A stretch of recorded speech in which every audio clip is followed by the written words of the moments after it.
Mastering anger is the first step to mastering yourself. Asterisk among the many complex emotions humans experience, anger is one of the most potent and destructive.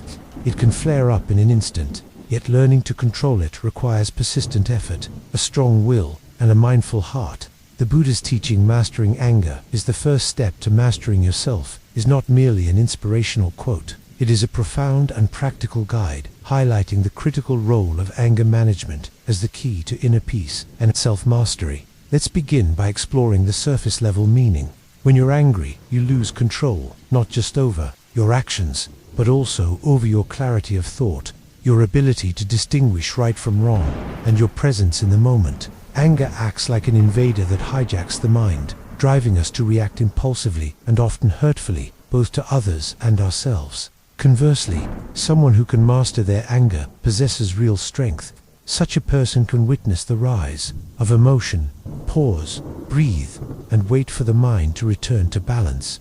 In doing so, they cultivate self-control, build inner resilience, and gain greater self-awareness. This quote also carries deeper layers of meaning related to personal growth and spiritual practice. In Buddhist philosophy, anger is one of the three poisons, alongside greed and ignorance, the root causes of suffering.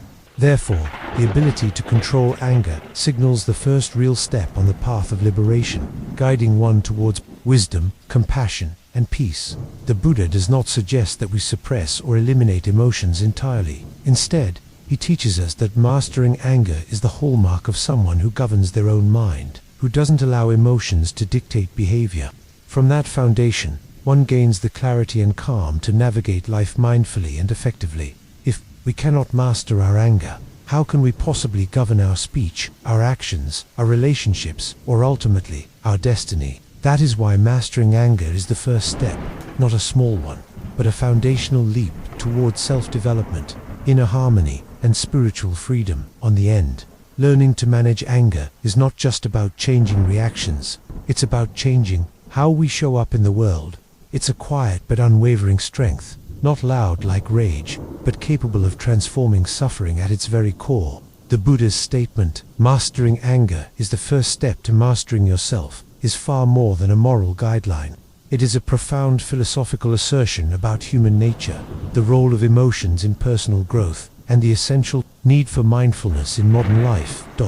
In Buddhist philosophy, a person is not defined by a fixed ego, but by a collection of ever-changing aggregates: form, feeling, perception, mental formations, and consciousness. Anger, in this context, is an expression of consciousness, vinyaya, influenced by perception, sand, feeling, vedanan, and habitual reactions, sakra. When anger arises, the entire system becomes imbalanced, leading to disturbed thoughts, emotions, and actions. At the core of this teaching lies a powerful insight. If you cannot control anger, you cannot truly know or master yourself. Anger is often the most vivid expression of ego. It arises when we feel insulted, hurt, or out of control.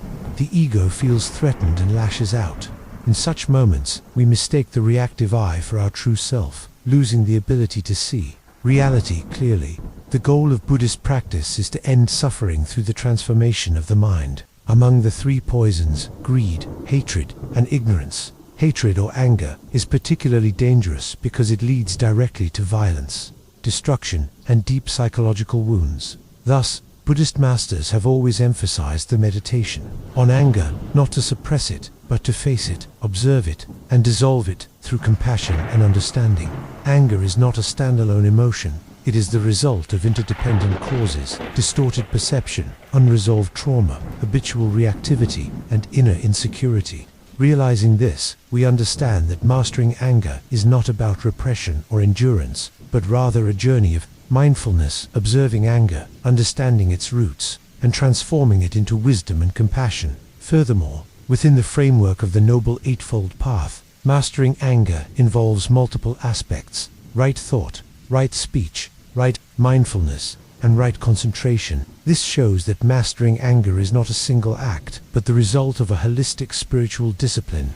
A person who cannot control their anger, regardless of their education, wealth, or power, remains vulnerable to external circumstances and inner turmoil. But one who learns to govern their emotions becomes resilient, peaceful and wise in the face of adversity. In both Eastern and Western philosophies, emotional mastery, especially over anger, is seen as a sign of deep personal maturity. Confucius said, "The noble person is slow to anger."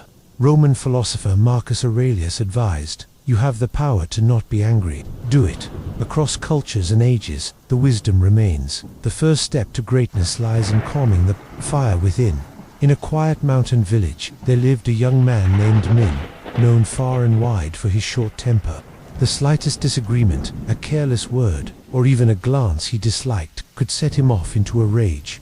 Though Min was hard-working and dutiful to his parents, few in the village liked or trusted him, for they never knew when he would explode. One day, Min lost his temper once again, this time injuring his younger brother in a fit of fury over a spilled bowl of rice. His father, saying nothing, took him to a monastery at the top of the mountain, where an old Zen master had lived in meditation for decades. The master listened calmly and then asked Min, "Can you hold a burning coal tightly in your hand?" Min blinked. "Of course not, master. It would burn me." In a quiet mountain village, there lived a young man named Min, known far and wide for his short temper. The slightest disagreement, a careless word, or even a glance he disliked, could set him off into a rage. Though Min was hard-working and dutiful to his parents, few in the village liked or trusted him, for they never knew when he would explode. One day Min lost his temper once again, this time injuring his younger brother in a fit of fury over a spilled bowl of rice. His father, saying nothing, took him to a monastery at the top of the mountain, where an old Zen master had lived in meditation for decades. The master listened calmly and then asked Min, "Can you hold a burning coal tightly in your hand?" Min blinked. "Of course not, master. It would burn me." "Then why do you cling to anger as if you intend to throw it at someone? The one who holds it is the first to suffer." Min was stunned. He had never thought of anger in this way. He believed his rage made him powerful, that it was a way to assert himself, but now he saw anger was controlling him, not the other way around. The master taught Min to practice mindful breathing. Whenever anger arose, he was to pause, breathe deeply 3 times, and ask himself, who is angry, who is truly hurt? One day, when insulted by a passerby at the market, Min did not lash out. He simply smiled and walked away. Slowly, the village came to see him in a new light, not as the hot-tempered youth, but as a calm and wise man. That story leaves us with a powerful truth.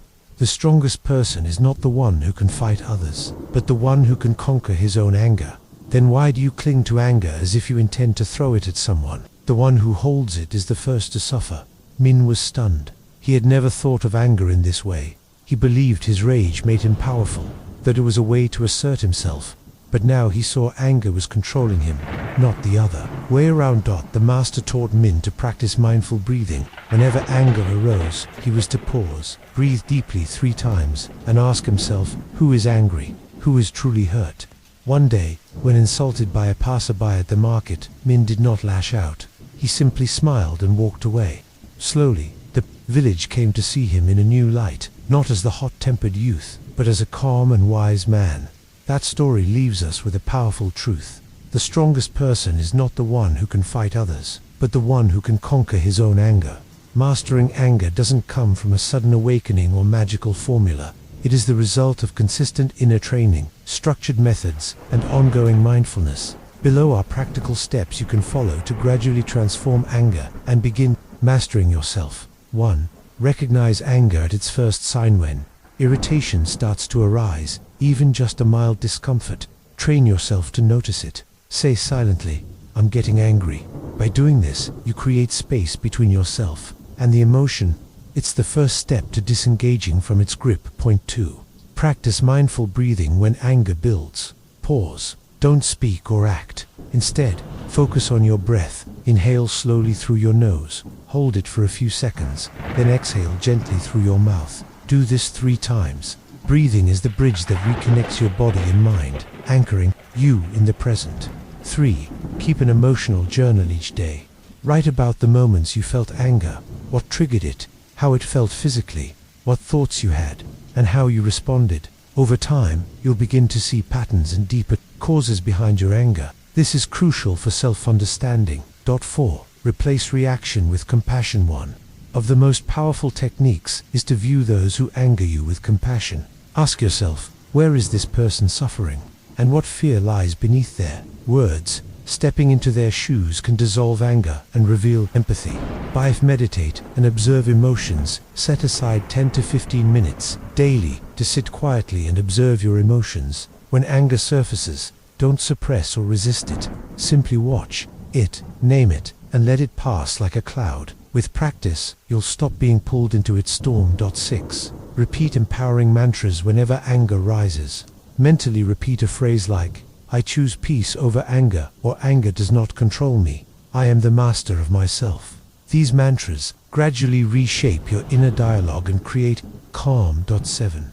Join mindfulness or therapy groups if managing anger alone proves difficult. Seek community. Attend meditation sessions, mindfulness classes, or emotional therapy groups. Sharing the path makes the journey lighter and provides new tools for healing.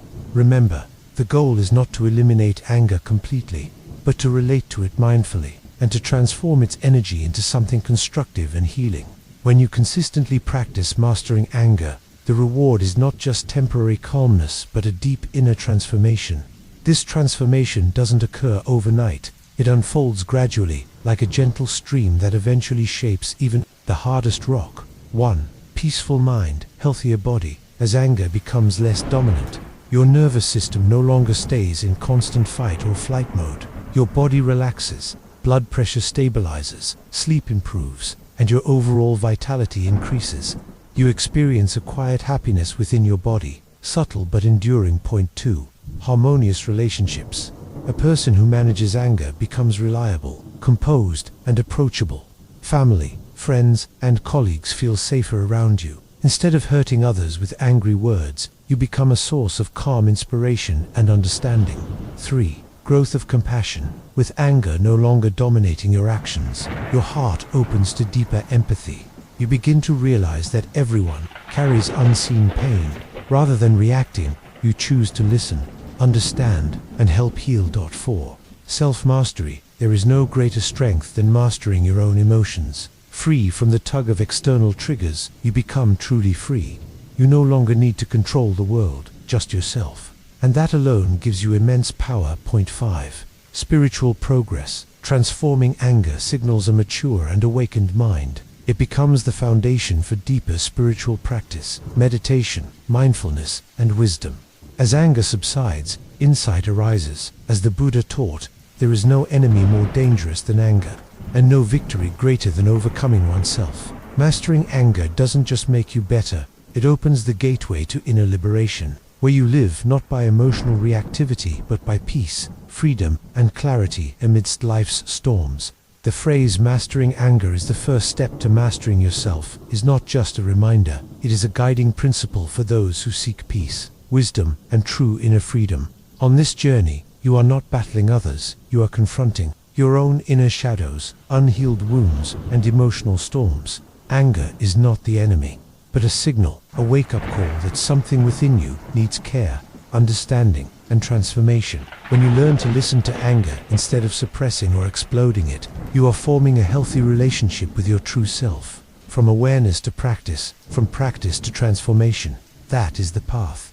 Every step is a small awakening, and gradually, you become the master, not just of anger, but of your whole life. You are no longer easily provoked.